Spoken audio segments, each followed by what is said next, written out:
बातें हो जाएं। चांद कहाँ रोज रोज जमीन पे आता है। सैयद वजाहत काजी साहब, मोस्ट वेलकम सर।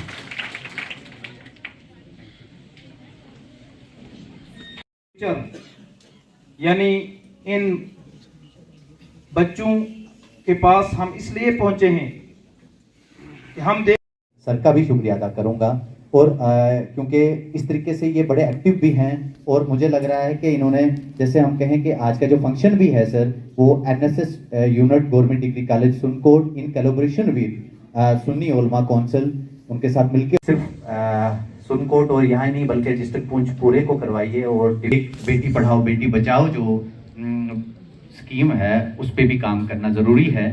और हमें ये तुम्हारा या रसूल अल्लाह, हमें तो आपका ही है ना, करम करना कि उसके लब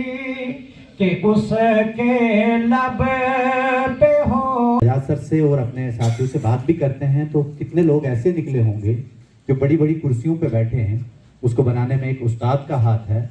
और अगर देखा जाए तो नशा मुक्त भारत अभियान, इसको भी दूर करने में मुझे लग रहा है कि अगर उस्ताद एक अच्छा पार्ट प्ले करें तो कोई दो राय नहीं है कि हम बहुत जल्द अपने हिंदुस्तान को नशा मुक्त कर सकते हैं।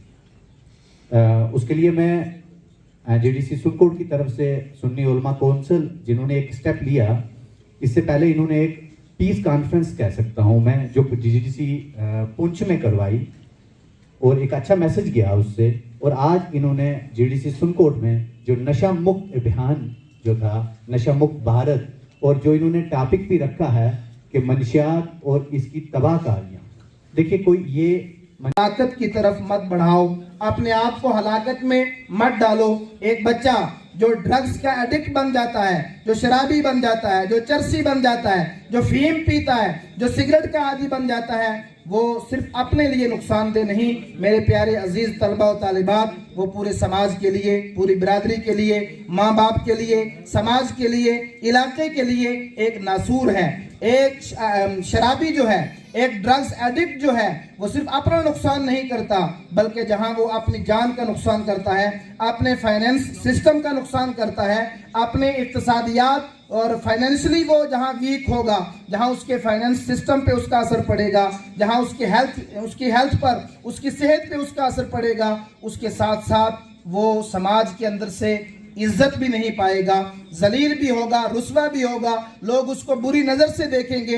लिहाजा आज के इस प्रोग्राम का मैसेज सारे लोगों के लिए, आपके लिए और बिलखुसूस सारे समाज के लिए सुन्नी उलमा काउंसिल की तरफ से ये है कि आपने और हम सब ने मिल करके ये स्लोगन आम करना है, ये नारा लगाना है, से नो टू ड्रग्स। न खुद नशा लेंगे और न अपने किसी साथी को नशा आवर या नशे का आदी बनता हुआ देख करके हम चुप रहेंगे। खुद भी, अपने बच्चों को भी, अपने जवानों को भी, अपनी बहनों को भी, अपनी बेटियों को भी, अपने बड़ों को भी, अपने छोटों को भी यही पैगाम देंगे कि नशा एक लानत है, ड्रग्स एक लानत है, ड्रग्स एक नासूर है, ड्रग्स एक जो है वो समाज, मुल्क, देश को तबाह करने वाली चीज है। लिहाजा इससे खुद भी बचेंगे और दूसरों को भी बचाएंगे।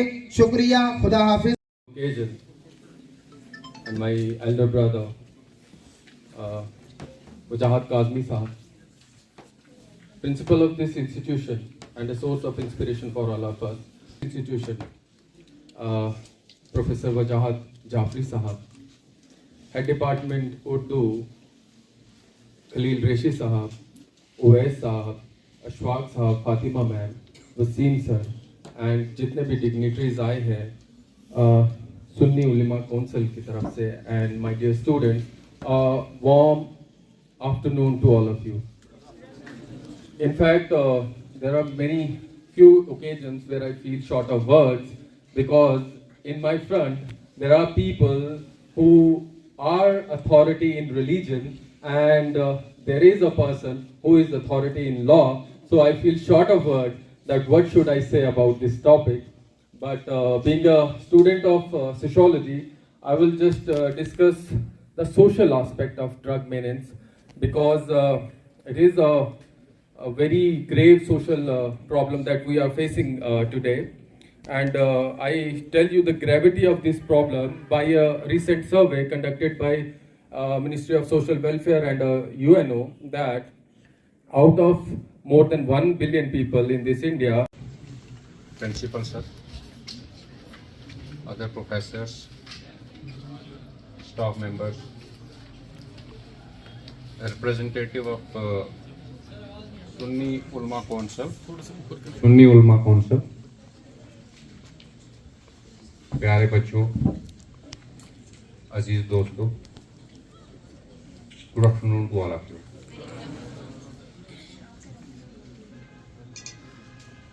Being a judge, we are good listeners. We are not good speakers actually. हमारा काम सुनना होता है. वो इसी पे मुझे एक बात याद आई कि एक सुप्रीम कोर्ट के सीनियर लॉयर थे, उनको बोला गया जी कि हम आपको एलिवेट करना चाहते हैं एज जज of the supreme court of India. तो उन्होंने ये कहा जी कि ये मैं पालकी वाला जो हमारे बड़े रिनोन्ड एडवोकेट हुए, मैं उनकी बात कर रहा हूँ. तो उन्होंने कहा कि it's better to speak nonsense for a while, but it's impossible for me at least to listen nonsense for whole day as a judge. क्योंकि ऑब्वियस सी बात है, हमारे पास कुछ जब आर्ग्यूमेंट्स होते हैं, कभी इरेलेवेंट होते हैं, कभी इर्रेलेवेंट.